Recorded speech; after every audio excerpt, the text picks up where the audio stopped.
Esperen, vamos a ponerle un poco de contexto.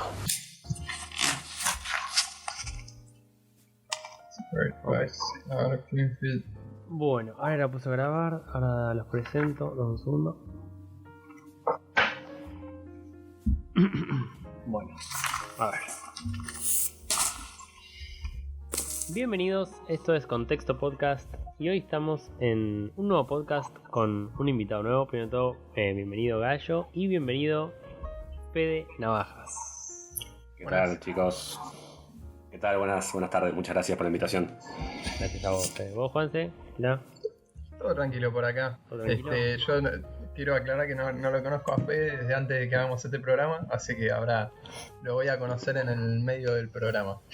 Bueno, para que sepan, yo que lo conozco a Fede porque compartimos un corto de actuación que yo lo recuerdo, a mí me encantó ese corto, uno de los que más me gusta. No sé por qué lo recuerdo como que hacía frío. Hacía frío, fue... No, y fue... la última escena de la terraza sí, fue ya sin luz y hacía bastante frío, pero también fue en julio, o sea... Claro. Hacía frío. Me acuerdo que terminamos esa última escena así con emponchados, todos abrigados, bueno, sí, pasándonos un mate cuando se podía compartir el mate. Uf. ¿Lo grabaron en el exterior eso? ¿Cómo, o sea, en una parte afuera que tenían frío? ¿O cómo fue el corto que hicieron? El corto iba sobre... ¿Querés contarlo vos, Manu? No, contándolo, Fede. El corto iba sobre tres amigues, Manu y yo hacíamos de pareja. Y había una chica más, amigues de toda la vida, y yo con mi personaje, el de Manu, se iban a vivir afuera y se juntaban a pasar un último día de amiguis.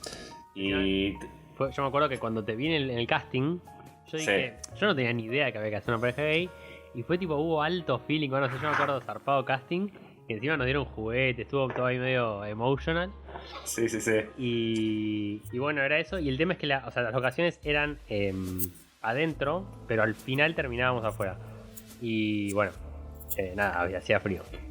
Sí, hacía bastante frío. Y los descansos teníamos un patio bastante lindo y aprovechábamos. Yo me acuerdo que me tiré una siestita al sol, pero clave porque había dormido bastante poco. No me acuerdo si había estado con ensayos o con qué cosa. Estaba muy lindo. Pero fue un año bastante a full. Sí. Pero bueno, ¿querés contar qué haces? ¿Qué te divierte en hacer en la vida, Fede? Bueno, aparte de actuar, que es ahora lo que más en pausa tengo, y con lo que nos conocimos con Manu, yo me acuerdo, Manu, de ese casting también de que nos conocimos ahí y empezamos a hablar al toque, no sé por qué. O sea, como que hubo una conexión bastante piola. Me dedico a actuar hace ya bastantes años, estudio historia, aparte ahora estoy viviendo de eso, estoy haciendo una suplencia. Pegué una suplencia que no le pasa a nadie de pegar 34 horas y desde primero a quinto año, entonces estoy dando... Mañana doy, por ejemplo, prehistoria, doy peronismo, voy al romanticismo y termino con las cruzadas. Lo cual es bastante lindo, bastante caótico a la hora de sintetizar todo, y también hay temas obviamente que les gustan más a unos que a otros, y digo a uno como profesor. Me dedico a eso, soy bartender también. Ahora no estoy laburando por estas restricciones. Estuve laburando hace poco en Verne Club, a los cuales les mando un saludo. Okay. Y eso, la vida es eso que pasa mientras hacemos otras cosas, así que me parece que hay que hacer bastantes cosas acá. Bueno, y para arrancar, consulta, para ser profesor, ¿primero estudiás tipo lo que vas a enseñar y después tipo una profesorización o como se llame? ¿O es directamente profesorado de historia, profesorado de matemática? Yo me anoté en un profesorado de historia y ahí vas mechando materias de historia en este caso con materias pedagógicas, y a medida que van pasando los años también vas haciendo una especie de práctica, vas aprendiendo a planificar. Ahora, por ejemplo, la residencia está bastante parada porque, imagínate, uno hace la residencia que son un bimestre de prácticas, tantas horas en un secundario y tantas horas en un terciario, siempre en el ámbito público. Entonces, meter a, 200 personas, 200 alumnos, que estoy poniendo un promedio cualquiera, de mi profesorado, de Joaquín B. González, a los cuales también les mando un saludo a los que me estén escuchando. Mejor profesorado de Argentina. 200 alumnos por año para hacer residencia, con todas estas restricciones y las burbujas y todo lo que conlleva estos protocolos cumplidos o no cumplidos en las escuelas de Cava al menos, es bastante caótico. Claro. ¿Gallito lo quieras preguntar? No, nada, estoy muy interesante todo lo que estás contando. Me parece, no me quiero imaginar cómo es eso de coordinar todo lo que tenés que dar de clases al día siguiente, como explicabas ahí, de historia, de pasar de peronismo, romanticismo, un quilombo bárbaro. No sé cómo lo haces. Sabés que una de las cosas que muchas veces hablo, yo soy tutor justamente en la Universidad de Palermo también de una materia, y una de las cosas que veo con los profesores es la cantidad de tiempo que le tienen que dedicar afuera del aula para hacer su trabajo, ¿no? Eso es terrible. Si querés contarnos un poco sobre eso. Sí, yo estoy de una suplencia, entonces lo que yo tengo es que tengo un tiempo determinado. Yo igual entré por una semana y me estoy quedando un mes. Claro. En esta suplencia, pero imagínate tener 34 horas, que son, yo tengo 2 primeros años, un segundo, un tercero, un cuarto y 2 quintos. Y en algunos historia y formación ética y ciudadana.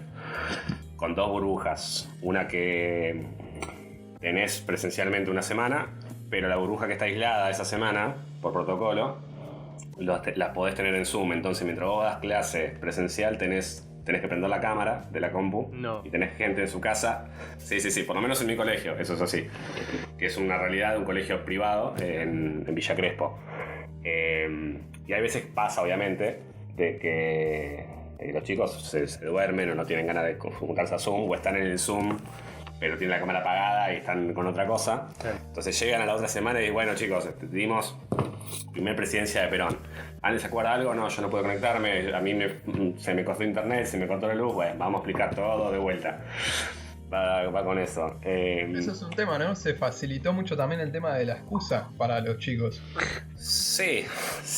También para los docentes. Hay bastantes que se pueden hacer los boludos de... no sé, con el tema de la corrección, por ejemplo, yo no estoy corrigiendo porque le toca eso a la titular. Pero también pasa eso, de que no pude descargar los trabajos.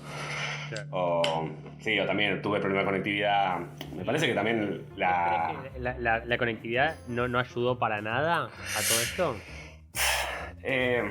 No, yo creo que en parte hay cosas que se simplificaron, por así decirlo. El tema de los PowerPoints, por ejemplo, que antes no te los pasaban, tenías que rogar para que te los pasen en el ámbito universitario, lo digo al menos. Ahora por lo menos están al alcance de todos. Okay. Pero eso también es un arma de doble filo, porque decís, bueno, no presto atención, no resumo, no tomo apuntes, total después me llega el PowerPoint, y si no prestás atención y estás en cualquiera y la barrileteás, te llega el PowerPoint. Me ha pasado, lo he hecho, y no entendés una goma. Y creo que también lo que hizo esta pandemia es que puso bastante en tela de juicio, o bastante a la vista, mejor dicho, este tema de la desigualdad de la conectividad. Ahora la gente se rasga las vestiduras de abran las escuelas, que sin educación no hay futuro. De vuelta, ayer justamente un amigo me preguntaba cómo veía la realidad y si estaba de acuerdo con que se cierren o no se cierran. Yo le decía, mirá, la realidad en mi colegio es que el protocolo y el tema de las burbujas se maneja bien, tenés las complicaciones de toda virtualidad. Ahora no tengo idea cómo es la realidad de un colegio público en Lugano o en La Matanza. Claro. O en cualquier otro lugar, sin irnos más lejos. Yo las primeras prácticas las hice en un colegio público en Almagro, que tampoco era que tenía, era Almagro y no tenía las herramientas ni el presupuesto para hacer cosas. Sí, salió un número que era altísimo de cantidad de chicos que no tenían la posibilidad de una laptop o de una notebook o lo que sea para conectarse a las clases, y era una barbaridad. O sea, yo pensé que el número era mucho menor, pero era altísimo. Sí. Y lo último que salió, que podemos citar al diario Infobae, que decide a veces qué sacar y qué no, pero cuando sacaron el número la otra semana, que uno de cada 4 chicos estudiantes primarios del conurbano habían dejado sus estudios en escuelas públicas. Es un número altísimo, un 25% de los chicos. Entonces, en eso, Fede, coincido con vos, el tema de la conectividad es el problema número uno también. No creo que va tanto por si solucionamos el problema de qué hacemos con cerrar o abrir, sino agarrar el problema de la raíz, que es por qué los chicos no están conectados. Estamos en el 2021 y en Argentina hay mucha desconexión con el tema del internet.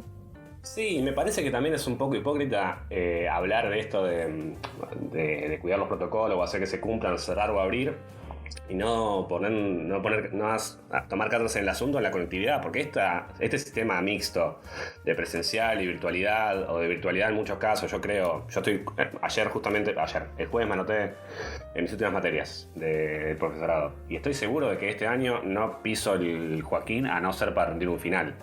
Estoy seguro de que muchos años, de acá a 3, 4 años, vamos a seguir con esta modalidad de abrir, cerrar, burbuja en casa, clase por Zoom una semana, clase presencial otra, y no tomar cartas en el asunto en ampliar esa conectividad para que no haya deserción escolar en todos los niveles, en cualquier nivel. Me parece que es mucho más importante, entre comillas, que seguir debatiendo día a día, cerramos, no cerramos, miren lo que hacen en este país de Europa, miren lo que hacen los países vecinos, pongámonos a repartir notebooks, yo me pondría a hacer eso, o ampliar, no sé, decía Juanse, el Wi-Fi. Antes de arrancar, era esto de que es al pedo en cierto punto debatir con te tiro un dato, te tiro otro dato, que es algo de lo que está pasando mucho, por ejemplo, en Twitter con este tema, que yo tengo un dato que en Israel, un estudiante, bueno... Sí. No, ir a solucionar problemas de fondo y pensar, yo también pensaba en el tema de... ¿Cómo recuperás que un chico vuelva a la escuela? ¿No? O sea, realmente no se me ocurre un método por el cual un chico volvería a la escuela cuando ya desertó. Más que, no sé, la necesidad judicial que tienen los padres de llevar a los chicos para cobrar, por ejemplo, un plan, o por, no sé, no entiendo cómo puede volver un chico a un colegio. Es algo que no sé cómo. Sí, y aparte, ya pensá que hay casos que tenés los pibes que siguen yendo al colegio, pero ¿cómo recuperás la atención, o cómo recuperás las ganas o el sentido de seguir estudiando en este contexto apocalíptico, medio berreta, como dice un comediante argentino?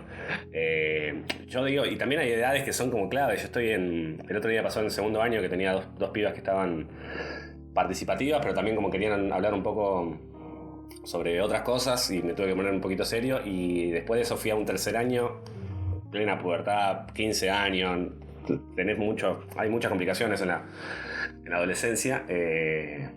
Yo pensaba, bueno, sacando la realidad que a mí me toca ver, cómo a un pibe de 15 años, con más problemas de conectividad, con más problemas de aprendizaje, con más problemas sociales, familiares, ¿cómo haces para tenerlo enganchado en las clases? Para que le encuentre sentido, más que nada. No, y lo que empieza a pasar también es que la pandemia nos muestra un montón de problemas y intentamos solucionarlo todas las corridas. Eso es lo que pasa. Cierro acá, abro acá, le doy una compo acá, doy esto acá, y cuando requiere medidas pero terriblemente más de fondo, como repartir más la torta, por ejemplo. También, pero con un consenso, digo, de agarrar, listo, todo, gente que sepa de educación, meterlos en un cuarto, que debatan sobre cómo mejorar los niveles de atención, reducir la deserción y empezar a hacer modificaciones. Pero bueno, es algo que toma tiempo también. Hubo algunas medidas en este país. Escúchame, Manu. Sí.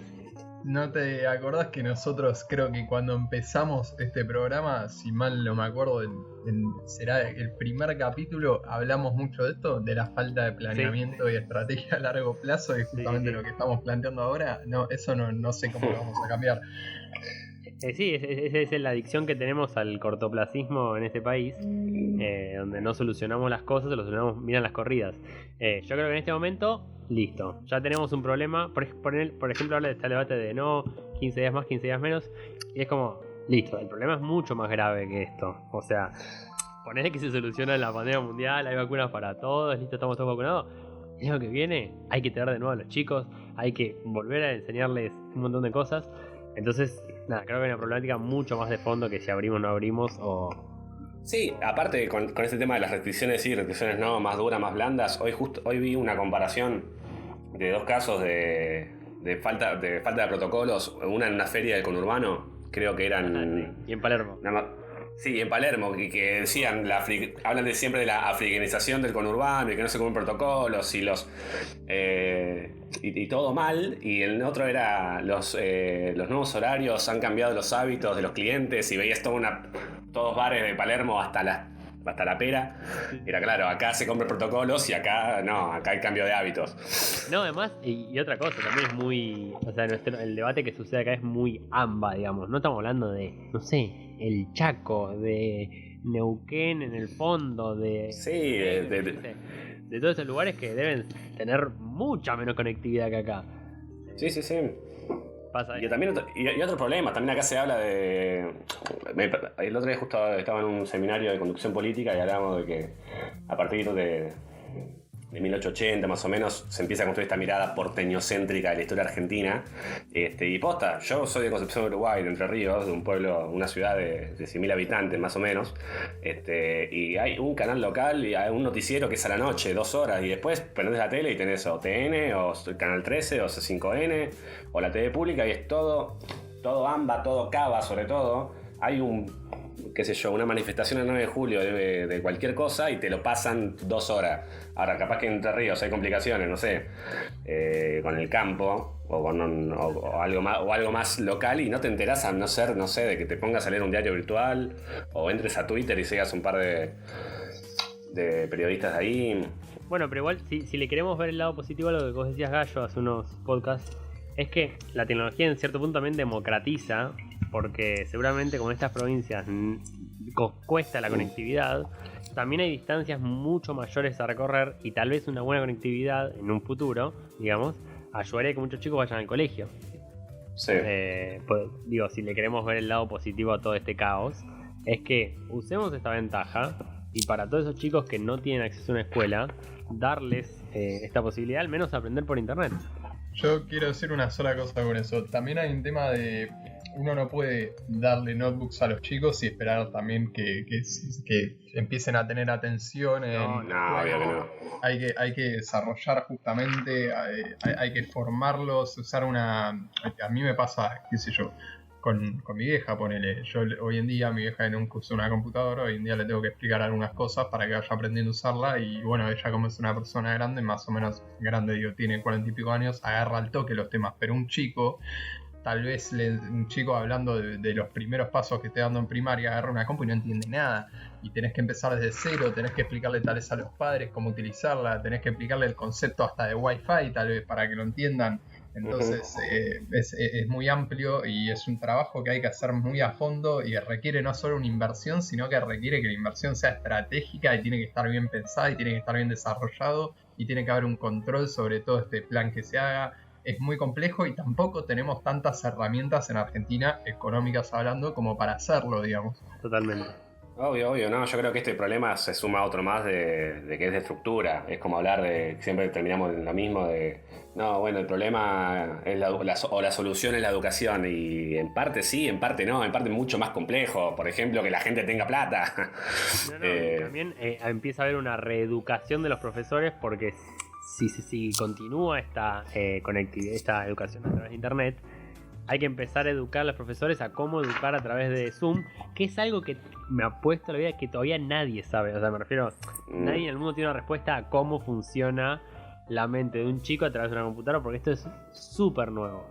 Entonces es una época de transición que duele y que va a tener sus consecuencias, lamentablemente. Lamentablemente sí. Pero bueno, y contanos, Fede, en términos de historia, ¿hasta qué? Sí. O sea, ¿cuán atrás vas? ¿Cuán atrás tenés que enseñar? Y mirá, hace 2 semanas que arranqué con esta suplencia, la primera clase que tuve con un primer año, con los 2 primeros años, era el origen del fuego. Ah, ok, va. O sea, atrás. Sí, historia de la humanidad. Okay. Historia de la humanidad, mal llamada prehistoria. Sí, hasta ahí arrancás y terminás con el 2001, más o menos. Ok. O con la caída del muro de Berlín, si querés hacerlo en un plano más internacional. Ok. Creo que nosotros ni siquiera vimos, ¿no? El origen. ¿Llegamos a ver Origen del Fuego? O sea, sí lo vimos, pero muy por arriba. Todo eso. Yo no me acuerdo de haberlo visto en la secundaria. Yo no me acuerdo. Entonces definitivamente no lo vimos. No lo vimos. No, y me suena más a un tema de biología o más por ahí, me parece que lo vi tanto, por el tema de, claro, qué sé yo, las cosas que... Claro, en cierto punto la historia y la biología. Sí, pasa eso con el tema del fuego. Lo que le decía a mis alumnos era que es como la primer ficha dominó que hace el efecto, porque gracias al fuego empezamos a comer diferente, gracias a que comemos diferente tenemos más tiempo para hacer otras cosas, digerimos mejor los alimentos, cambia nuestra morfología, nuestro cerebro, empezamos a poder... Ahí empieza la religiosidad también del ser humano, empezamos a construir cosas, empezamos a retener más información y llegamos a lo que es hoy en día. Total. Así que sí, es bastante complejo. Hablar sobre, qué sé yo, se ponía de ejemplo también la dieta paleolítica que usan algunos deportistas para mayor rendimiento hoy por hoy. Y era como, bueno, pero ¿por qué comen esto y no lo otro? Y yo como chico soy historiador, no soy nutricionista. Lo explico medio para que sepan, para ver un ejemplo, pero... Yo me acuerdo, teníamos un profesor que nos decía, cuando le hacíamos esas preguntas pelotudas que lo terminábamos derivando a cualquier lado, nos decía, para la semana que viene les traigo la respuesta. Nunca más traía la respuesta, pero vos te quedás como, bueno, el profesor por lo menos se va a acordar de... Yo trato de dar una respuesta, trato de ir con un abanico de posibilidades de qué me puede llegar a preguntar que no sea de historia. Pero qué sé yo, el otro día una chica me preguntó también si Adán y Eva eran blancos, ¿cómo la religión católica puede explicar que haya diferentes tonos de piel? Y yo, partamos de la base, Adán y Eva no existieron, mi amor. Bueno. Desde entrada lo dije. Corta la bocha, así que... Si yo me tengo que poner a dar historia, no te puedo dar a Adán y Eva, así que... No, pero porque aparte le expliqué que hay muchos Adanes y Evas en diferentes religiones nórdicas, por ejemplo, arranca con... La religión nórdica de los vikingos arranca con un Adán y un Eva, con otro nombre, ¿no? Pero, no sabía. Pero sí, son como símbolos de comunidades. Claro. Lo mismo que en la religión judía, Abraham no existió, en realidad. Es como una forma de representar a una tribu de los semitas del que va a salir el pueblo hebreo. Pero nada, es una forma... Sí, simbolismos y formas literarias... no al pie de la letra, no hay que tomar todo al pie de la letra lo que dice la Biblia. Bueno, como sobre todo los primeros libros. Como dice Galeano, ¿qué les pasa a los religiosos cuando se enteren que Eva era negra? Porque, digamos, los primeros humanos empiezan, digamos, en África. Pero bueno, sí. Yo me acuerdo, quiero me echar con otro tema, y yo me acuerdo que el año pasado mandé un casting para una obra, yo qué sé, y cuando voy a la obra, listo, llego, pum, era como no sé si por Boedo por ahí, y entro y empiezo a contar la obra, y era una obra sobre el anarquismo, ¿no? Uh-huh. Y me empieza a contar así, yo estaba un poquito cagado todavía en la pandemia. ¿En qué mes fue esto? Y esto habrá sido junio, julio, por ahí. Ah, pleno. Sí, estábamos medio ahí en el pico, no me acuerdo cuándo fue, pero habrá sido por ahí, julio, por ahí. Y me acuerdo que el chabón estaba tipo, estaba re emocionado y le encantaba el anarquismo y me explicaba lo que era, yo qué sé, y la obra trataba de eso. Y bueno, nada, hago el casting, no va por eso, sino que terminó y digo, che, pero tengo una pregunta, ¿no? Porque estamos en pandemia, digo, ¿pensás estrenar el año que viene o cuándo estrenarías? No, yo pensaba estrenar en un mes y medio, ¿viste? Porque, nada, la idea es eso, me dice, que la obra en sí sea anarquismo, ir contra las reglas. Y yo, no, pará, flaco, pará. Digo, no entendiste nada lo que es el anarquismo, querido. Y después algo, digo, vamos a quedar presos, o sea, tipo, todo bien con vos y el amor al arte, pero no me pinta. Me dice, no, vos quedate tranquilo, que me lleven a mí. Uy, dije, ay. ¿Te llamaron después? Por suerte no me llamaron. Pero ese tipo no entendió nada de lo que es el anarquismo, tiene como una idea bastante errónea del anarquismo. Quiero, antes de darte paso a que nos expliques un poco de esto que estás laburando, Fede, sobre investigar más y esclarecer un poco más de lo que es el anarquismo. Yo, en mis tiempos libres, consumo mucho a mis archienemigos, que son Milei y Giacomini, que son esta pareja de bellos hombres. Sí, ¿mientras te flagelás o no? No, me gusta verlos, porque yo no me gusta ver los que piensan como yo, me aburro. No sé, también pasa eso. Y ellos hablan mucho del anarquismo, especialmente del anarcocapitalismo.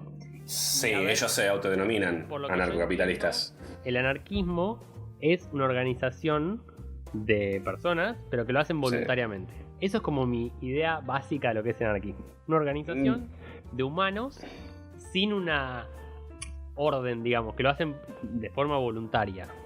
Exacto. Vas a Sí, corregirme si querés. no, es un poco más complejo porque se ha dicho tanto del anarquismo. Ya Milei arranca diciendo que este partido es el anarcocapitalismo. Claro. Y de hecho, bueno, primero, nada quiero aclarar. Yo estoy haciendo mi tesis sobre el anarquismo, así que sobre todo sobre el anarquismo entrerriano a principios del siglo XX. Buah. Sí, muy específico. Sí, bueno, es tesis. El tema del anarquismo es que... ¿Y por qué agarran...? El anarquismo empieza a finales del siglo XIX, en realidad, con los primeros... Acá, por lo menos en Argentina. Lo vemos a fines del siglo XIX, cerca de 1890 aproximadamente, con la creación de primeros gremios. Y el anarquismo, sobre todo, arranca justo en los gremios de trabajo individual. Los bañistas, por ejemplo, los panaderos. Trabajos donde vos vas a trabajar y no necesariamente tenés que tener contacto con otro trabajador o con el patrón siquiera. Vas a hacer pan y te las tomás. Claro. Exacto. Ahí arranca el anarquismo. Es al mismo tiempo que arranca también el socialismo. Tenés la doctrina de Marx por un lado y estos otros anarquistas, Malatesta, por ejemplo, Bakunin, otro que no me acuerdo nunca el nombre, Potrotkin, Popotkin, una cosa así. Que lo que plantean es un mundo sin dominantes y sin dominados. Ahora, a partir de 1890, acá en Argentina por lo menos, hay dos vertientes del anarquismo: los individualistas y los organizados. El individualista no quería, como estaba en contra de toda organización, toda estructura, todo orden, dice que si uno se organiza en sindicatos, por ejemplo, o en gremios, eso dificulta la libertad del hombre, del trabajador en este caso. En el caso de los organizados, que son los que terminan triunfando, por así decirlo, en esta puja, en esta primera interna, ven positivo el hecho de organizarse bajo un sindicato para, por lo menos, tener un plan de lucha. Claro. Porque lo diferente a que tiene, por ejemplo, el anarquismo con el comunismo, es que el comunismo primero quiere tomar el poder y después cambiar la sociedad. O sea, el comunismo trata de que la revolución proletaria va a ser llevada a cabo por el proletario industrial. Hay que tomar el poder, que los obreros tengan el poder y ahí se va a cambiar la... Ahí arranca de nuevo. Y ahí arranca el cambio. Por el otro lado, el anarquismo dice que primero hay que cambiar al hombre, cambiar la cultura. Por eso lo primero que hacen siempre los anarquistas cuando se organizan o llegan a un nuevo lugar donde no está el anarquismo es tratar de tener una imprenta, así sacar un periódico, un panfleto, un folleto, claro, y una biblioteca. También arrancan a hacer mucha música para también así poder evangelizar de algún modo, por así decirlo. Le dan mucho importancia al teatro, que ellos lo llaman como grupos filodramáticos, a modo de llegar más rápido a las masas que nada. Y había que convencer a la gente de que un Estado o una organización mayor no sirve. Exacto. Básicamente buscaban esto de que haya un mundo sin opresores ni oprimidos. Ellos ven al Estado como algo de clase, de hecho, y con razón lo ven así, porque todo el tiempo, hablo desde Argentina, desde que arrancan las manifestaciones anarquistas, las huelgas, y diferentes organizaciones, manifestaciones por parte del Estado, que recordemos, a partir de 1880 tenemos la generación del 80, también conocida como el orden conservador, claro, no negocia, sino que directamente reprime ante la mínima. Por eso ven la pelea que tienen con los socialistas sobre meterse, si hacer un partido político, meterse en política. Ellos ven bien la organización sindical, pero no así la política, porque meterse en el Estado es meterse en algo que no es propio, porque el Estado es una creación de una clase determinada, en este caso los poderosos. Te hago una consulta, Fede, así obvio. Yo y los que van escuchando van entendiendo un poco más. Entonces vos me decís que esto iría primero por tratar de convencer a las masas, pero por exacto, mecanismos de medios que construyan ellos, digamos, como pueden decir vos, como dijiste bien ahí, revistas o diarios, este tipo de cosas. Pero, ¿qué haces con eso? Cuando vos convences a... Suponete que convenciste una parte importante, a una masa de gente importante. ¿Cómo deben actuar ellos? ¿Qué esperas de ellos una vez que los convenciste? No, y la forma de actuar que busca el anarquismo es, primero que nada, la solidaridad. Hay como me parece que el gran tema que atraviesa al anarquismo es la amistad. La amistad y el amor. Hay mucha gente que ve los principios del anarquismo con los primeros cristianos, estas especies de comunidades que empiezan a organizarse perseguidas, en el caso de los primeros cristianos, que comparten, que producen de manera cooperativa. Buscan eso, encontrar como una alternativa. Por poner un ejemplo. La empatía es la base. Exacto, y por poner un ejemplo concreto, en Concepción del Uruguay, por ejemplo, la primera organización anarquista nace de una huelga de panaderos. Una huelga por mala paga y exigen también menos horas y descanso dominical. Los echan y lo que hacen esos obreros que ya eran anarquistas, ya tenían como una conexión anarquista, crean una cooperativa que arranca como panadería, conocida como el Despertar del Obrero, y esa cooperativa empieza a crecer tanto que deja de ser panadería, o sea, sigue siendo panadería, pero también es carnicería, también es imprenta, también es biblioteca, también es grupo filodamático. Es como crear una alternativa diferente a lo que te propone el Estado, te propone el orden. Por eso no buscan tomar el poder para después cambiarlo. Buscan cambiarlo y que ese cambio sea el nuevo orden. Claro. ¿Se entendió más o menos? Sí, se entiende perfecto. Sí, se entiende. Mi problema acá, y yo hablo desde un lugar parcial porque las teorías del anarquismo para mí son muy interesantes y en muchos aspectos la comparto. Mi problema acá es que cuando vos apelás a la solidaridad en el ser humano, te pones en riesgo porque el ser humano no es naturalmente solidario. Exacto. Entonces hay un riesgo importante por ese lado. Sos un poco hobbesiano en ese caso. Puede ser, se podría considerar así. Y por otro lado, en este caso, ponele con esta cooperativa que armaron, porque ahí me despertaste otra rama, digamos, para seguir charlando. Esa cooperativa tiene que seguir rindiendo cuentas al Estado por este momento. Entonces lo que haría como organización, o como cooperativa en este caso, es tratar de justamente a sus empleados y dentro de su empresa interna pregonar toda esta filosofía del anarquismo, o sea, trabajar de esta manera solidaria y no tener problemas con los empleados en, qué sé yo, en situaciones de aumento de sueldo o que las condiciones laborales sean buenas. Me imagino que no se exploten así. Sí, que no haya ni gente para explotar ni gente que explote. Eso es lo que buscan. Claro, tiene sentido y, o sea, sería un mundo donde si todas las masas pensamos de esta manera, podemos construir entidades, empresas, instituciones, organizaciones cooperativas que se manejen de esta manera y no tendrían los problemas con el Estado, justamente.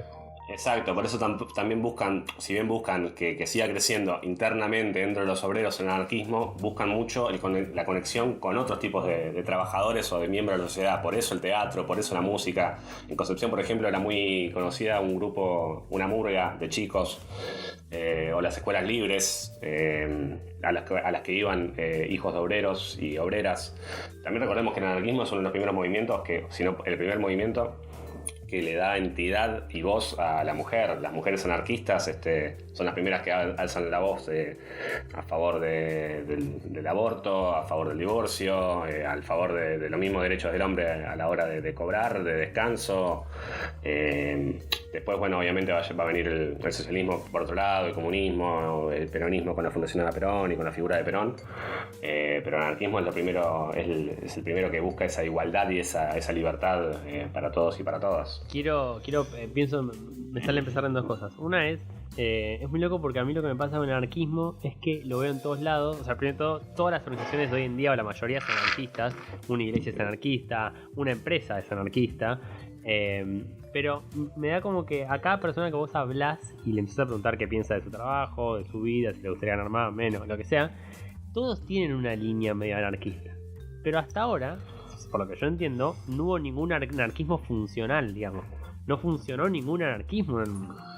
Y lo otro que me llama a pensar es, me es inevitable pensar que en estas organizaciones no haya poder. Digo, o sea, que en esta panadería, que después se vuelve carnicería, imprenta todo, tiene que haber cierto tipo de organización. Y en la organización me es muy complicado verla horizontal, la veo siempre vertical. Sí, pero también estamos nosotros atravesados por una estructura y un sistema que que no nos permite verlo de otra forma. Por eso, ¿no? Venimos formateados ya con el chip de que hay un sistema piramidal, por así decirlo. Sí. Por más que sea estafa o no estafa. No, totalmente. No puedo imaginar un trabajo donde no haya un jefe.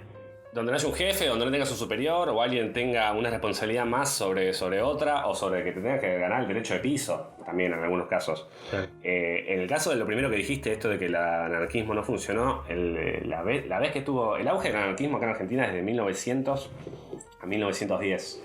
y termina desapareciendo, por así decirlo, porque aparecen otras organizaciones como el sindicalismo revolucionario, que va a salir del PS y va a proponer una sindicalización de los trabajadores antiestatistas al principio, después van a empezar a transar y van a crear lo que va a ser la CGT. Ok. Y nada, después con la CGT aparece el peronismo y eso es otra historia. Pero yo creo que el tema de que no funciona es que el anarquismo puro que yo veo a nivel... O sea, de vuelta, hablamos del auge del anarquismo y hablamos del auge del anarquismo en AMBA, de vuelta, porque en Concepción es a partir del 16 y en AMBA muere, entre comillas, en el 10. Okay. Por las grandes represiones que hubo. Desde 1900 a 1910 tenemos en 1902 la ley de residencia, que si vos eras extranjero y participabas de huelgas, manifestaciones, etcétera, te podían deportar. Las represiones, ¿cómo se llama esto? La intervención de sindicatos, claro. La quema de libros, que se intervengan imprentas, todo eso, hasta de 1900 a 1910 se incrementa, y en 1910 tenés la Semana del Bicentenario, que también conocido como Semana Roja. Después la Semana Trágica va a ser más adelante, en el 16. Ahí está el tema de la Patagonia Rebelde. Pero en 1910, con esta fuerte represión que hay, mientras por un lado la Argentina de la Recoleta, de Figueroa Alcorta, con la reina Isabel I, visitando el país, estaba de festejos muy, muy paquetes. Por otro lado tenía gente anarquista y sindicalista y del Partido Socialista reclamando por más derechos. Y estaban fuertemente reprimidos. A partir de ese momento el anarquismo, que venía siendo el que tomaba la bandera de los derechos del trabajador, termina debilitado, pero porque... con la ley de residencia, con todos los sindicatos intervenidos, con las imprentas sin poder funcionar, el anarquista que quedaba vivo sin deportar, encontraba una mínima posibilidad de laburo. Sí, dale, me voy al laburo, no quiero que me peguen más, no quiero que me maten, no quiero que me echen. Entonces por eso le pegan tanto estructuralmente desde el Estado al anarquismo, que termina debilitándolo. Después va a venir el comunismo en el 17, que hace una gran, por ejemplo, hablamos del movimiento cultural anarquista, el movimiento comunista cultural va a ser el segundo más grande después del anarquismo. Va a tener grandes organizaciones que van a terminar muriendo también en el 30. Por ejemplo, había un movimiento muy grande de clubes de fútbol de barrio, de clubes de fútbol obrero, que terminan desapareciendo con la profesionalización de otros clubes como River, Boca, claro, u otros que ya no existen más. Pero a eso veo que... Mi pregunta es... que por eso no... A lo largo de la historia, sí, nunca hubo un anarquismo, digamos, un país anarquista, digamos. No, y las veces que se usa... O un municipio, digo... No. Y de hecho las veces que se usa el término anarquía para determinar un periodo es, bueno, salvo la Comuna de París, que duró una semana, 2 semanas. Acá tenemos un periodo de la historia que se habla de anarquía en Argentina, que es la época de Rosas, porque no teníamos un presidente, sino que teníamos provincias que se regían por sus caudillos. Ahí se habla de anarquía, por ejemplo, siempre de una manera muy despectiva. Y volviendo a lo que decías al principio sobre Milei y estos libertarios. No, el término libertario, por ejemplo, es del anarquismo. Yo estoy leyendo un libro ahora sobre Ángel Borda, un gran anarquista de Diamante, ahí cerca de Paraná, que estuvo en el quilombo de la Forestal, en unos grandes movimientos, unas grandes manifestaciones anarquistas y reprimidas, obviamente. El libro se llama El perfil de un libertario. O sea, fíjate cómo chorearon. Más que nada. Sí, pero lo que yo veo con el tema de Milei y esto del Partido Libertario es que no es que están en contra del orden establecido y buscan generar una alternativa a este orden. Su amo y señor es el mercado. Y el lema del anarquismo es ni Dios ni amo. Okay. Ahí yo veo que no se lo puede llamar. Ahí yo veo que no se lo puede llamar anarcocapitalista, porque de vuelta ahí estás siendo anarquista, pero estás avalando el sistema capitalista, que es contra los que el obrero se levanta. O sea, el movimiento obrero nace con el surgimiento capitalismo o el protocapitalismo. Okay. Por eso no tiene sentido. no tiene sentido y me choca cuando hay gente que dice, no, este es el anarquismo, y tampoco hablan ni siquiera ni de Bakunin ni de Malatesta, y cuando lo hablan de la imagen que todo el mundo tiene sobre el anarquista, sobre un tipo con una bomba en la mano, vestido con capucha negra, que sale a una catacumba y hace atentados, que estaban, pero eran los individualistas que hacían eso en nombre del anarquismo de manera individual. No era que la organización, por ejemplo, la FORA, la Federación Obrera Regional Argentina, que era una central obrera que juntaba varios sindicatos, que estuvo en manos de anarquistas mucho tiempo, después se va a la FORA, la FOA, la UGT, siempre tienen nombres así. No lo hacían en nombre de la FORA o del sindicato de panaderos, por ejemplo, el sindicato de ferroviarios. Era un par de guachos. Cuando, por ejemplo, Radovisky mata a Falcón después de la Semana Roja, no lo hace en nombre del anarquismo. Es uno que toma la bandera del anarquismo y lo mata en... ¿cómo se dice? Represalia por lo que hizo. Y después, bueno, el anarquismo, el socialismo y el comunismo lo levantan la figura de Radovisky como un defensor de los derechos obreros, pero estos personajes individualistas, anarquistas, no organizados, son los que terminan dando la imagen errónea o mitológica que se tiene por ahí del anarquista. Tipo oscuro y tirabombas. No, y con todo respeto te digo, explicarle a los seguidores de los que se hacen llamar anarcocapitalistas todo este tipo de cosas es medio imposible. Sí, es medio imposible explicarles cualquier cosa para mí a esos tipos igual, pero porque no tiene sentido hoy justo estaba boludeando en TikTok a la mañana mientras cocinaba. Me apareció un video de Danan, es uno que tienen ahí en su... Sí, lo conozco. Que es igual que el Presto, o sea, el otro día me puse a ver un par de videos de ellos para ver qué onda, y al toque que le tirás algo, te empiezan a gritar. Yo no vi a Milei hablando tranquilo, dicho sea de paso, nunca lo vi a Milei. El otro día jodíamos, ¿te imaginas a Milei yendo a una panadería a comprar medio kilo de facturas? Yo no me lo imagino. Hola, ¿qué tal? Buenos días, ¿me das medio kilo de...? Un domingo a la mañana, ¡ay, keynesiano! Dame esas medialunas, que la mano invisible te ayude. Yo veo que siempre que están en una discusión los llevan a programas que se pica siempre, y lo que vale es picarse, en Intratables, por ejemplo, o en La Nación Más, que lo conduce King Kong. Eso, ahí se me escapó una beta. Y sobre que tiras una cosa, te empiezan a gritar, te empiezan a refutar y se enojan. Siempre terminan enojados. Siempre veo el perfil del libertario que yo veo, del libertario anarcocapitalista, mal denominado hoy. Es un tipo muy joven, con mucha plata, que está en contra del Estado, que habla maravillas de... Conservador maquillado. Es un conservador maquillado que se hace el moderno, pero con recetas que ya no se demostraron que no funcionaron acá. Preguntale a Domingo, Cavallo, si no. Y que está enojado todo el tiempo. Es muy difícil debatir con ellos. Yo igual para... Pero... Sí, gallo. No, yo creo que es una estrategia política igual, O sea, no lo...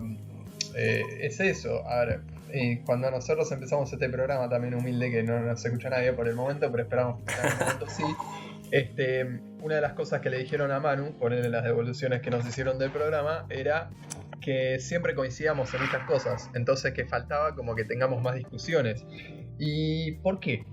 ¿Por qué hay que tener más discusiones? Sí, ¿por qué? Porque vende, o sea, sí, porque está bueno que haya uno hincha de Boca y uno hincha de River y que discutan sobre esas cosas, de modo termo, porque también pasa eso. Creo que la gente que no tiene tanta militancia política o trabajos o experiencia así de patear la calle, de patear otra realidad, de conocer que no todo es blanco y negro, sino que hay una gran gama de grises.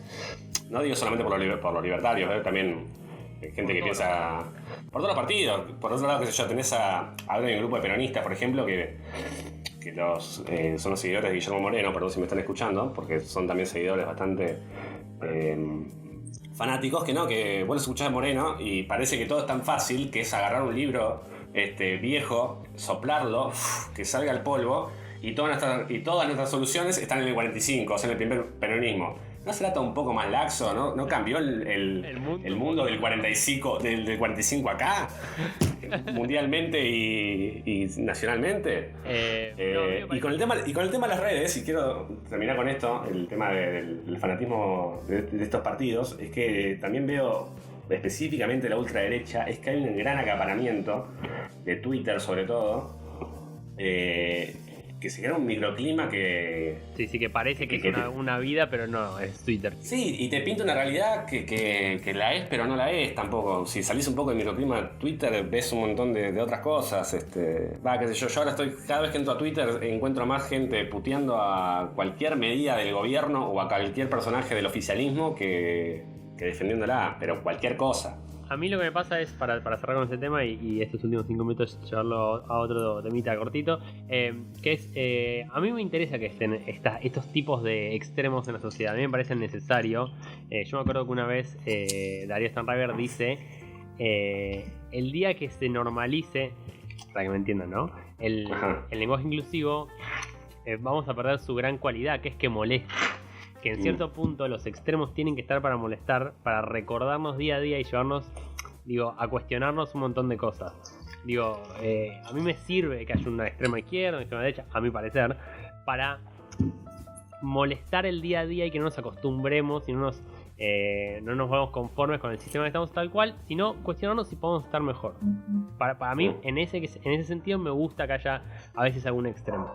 Y con respecto al anarquismo, para cerrar estos últimos 5 minutitos, mi tema es algo que decía Juanse antes, y es que hay un problema, que es esto que se basa en la empatía, en la solidaridad, etc. Y por lo que yo he aprendido, estudiado, hasta ahora no hay suficiente evidencia de que el humano no sea ni violento ni solidario. Es decir, hay evidencias para ambos lados. Por ejemplo, hay algo que es muy, muy loco, y se analizaron los huesos de 2 comunidades de distintas partes del mundo al mismo tiempo, tipo la misma sección de la historia, digamos. Y en uno encontraron que solo el 2% de los humanos que habían muerto en esa comunidad habían muerto por un golpe que solo podría haber sido provocado por otro humano, digamos. Por un golpe craneal, por fisura, etc. Y en otra comunidad era el 40%. Y así tenés en millones de ejemplos donde dice, si vas a los lugares más primitivos de nuestra historia, tenemos pruebas de ambos, de que el humano puede ser solidario, puede ser bonobo, yo le digo, porque los bonobos, que son un tipo de mono, funcionan así. Y hay otro extremo de pruebas que dice, chabón, el humano es recontra mil violento. A mí me pasa eso con el anarquismo. ¿Qué pensás vos, Fede, de el humano en su naturaleza? ¿Puede ser solidario? Ahora me agarraste en una etapa de mi vida, o de este año al menos, en el cual pienso de que el ser humano es bastante choto. Okay. De hecho, hace ¿cuándo fue? Cuando se empezó a picar todo, cuando se empezó a ver que... ¿Se acuerdan que hay como 2 partes de la pandemia? Los primeros meses, que era de esta salimos mejor y hacemos vivos y hacemos masa madre, sí. Y pasamos tiempo con la familia. Sí, ¿no? Y la reta agarrándose de la mano con Alberto. Claro. Y después terminó siendo un sálvese quien pueda, y lo vemos hoy por hoy, y un me cago en el otro. Sí. Yo ahí decía que lo que nos vendría bien, esto no es mi pensamiento hoy, pero en ese momento estaba tan enojado que decía, ni vacuna, ni aspo, ni dispo, lo que nos va a salvar de la pandemia es morirnos, y listo. Que el humano desaparezca de la Tierra, estaba así de negado. No, pero ya poniéndome más serio. No, yo creo que lo que plantea el anarquismo o el cristianismo primitivo también, o esas cosas que muestran la igualdad y la solidaridad y la coparticipación, me parece que son difíciles, pero de hecho sale un tipo de socialismo que es el socialismo utópico, sí. Que es porque está todo bien con las ideas, pero ellos mismos dicen que hay una cuestión de estructura y de educación, sobre todo social, que cuesta mucho romper, entonces por eso es utópico. Pero parafraseando a Galeano, que siempre está bueno volver a Galeano, sí. La utopía sirve para caminar, es como el horizonte, haces 2 pasos y se aleja 2 más. Yo creo que es posible, es muy lejano encontrar un mundo anarquista, pero yo creo que si no haríamos nada... También. Yo creo que es un lugar para apuntar. Yo creo que es un lugar para apuntar y un leitmotiv, por más de que yo estoy seguro de que me voy a morir en un mundo capitalista y machista, por ejemplo. Pero si no tenemos estas pequeñas banderas y las vamos hablando de a poco, me parece que no tiene mucho sentido renegarnos y decir, bueno, el ser humano es malo y egoísta, entonces no vamos a poder hacer nada. Yo creo que por más posibilidad o imposibilidad que haya, lo importante en esta vida es caminar. Juanse. No, a mí la verdad que con ese cierre que hizo Fede Sí. me dejó sin palabras. O sea, nosotros no cerramos tan bien como cerró él. No. Así que Bueno, gracias. Bueno, de mi parte, muchas gracias Fede por venir, por compartir zarpadas de vida. Me di cuenta que no sé nada, y eso me encanta. coincido. Me encanta no saber nada. Yo siempre digo que no sé y así vamos aprendiendo entre todos y eso está muy zarpado. Así que, Fede, ¿querés decir algo? Sí, para la gente que se quiera interesar en anarquismo, por lo menos, quisiera recomendarles un libro que habla sobre la filosofía anarquista, que se llama Cabezas de Tormenta, ensayo sobre lo ingobernable, de Cristian Ferrer, es argentino. Habla sobre la filosofía anarquista, no es tan histórico esto de, bueno, en 1904 se creó la Central Obrera, sino que habla más a nivel mundial sobre el anarquismo en diferentes puntos del planeta. Bueno. Eso por un lado. Y después nada, esto que decías vos, Manu, que está bueno no dar por sentado nada y seguir teniendo estas ganas de aprender y de partir del no sé tanto o no creérsela de que ya se tiene la verdad ni ya terminé mi formación, porque de hecho yo me estoy por recibir de profesor de historia y todos los días me siento a preparar una clase y termino releyendo textos y termino aprendiendo cosas nuevas que por ahí pasé por alto o me olvidé. Que nada, que nunca pierdan esta chispa, estas ganas de aprender. seguir aprendiendo. Exacto. Totalmente. Y nada, y muchas gracias por invitarme, la verdad que súper cómodo. No, gracias a vos, Fede, por venir. La verdad que todo muy interesante todo lo que contaste. Bueno, gracias. Espero que hayan disfrutado esta hermosa charla de anarquismo. Recuerden, el anarquismo no es salir a romper todo, sino el anarquismo que tenemos que buscar también es en el día a día, es en la ayuda al otro, que eso nunca está de más. Así que nos vemos en 15 días y ojalá lo hayan disfrutado. Cuídense, por favor, no hagan fiestas clandestinas. Nos vemos. Chau.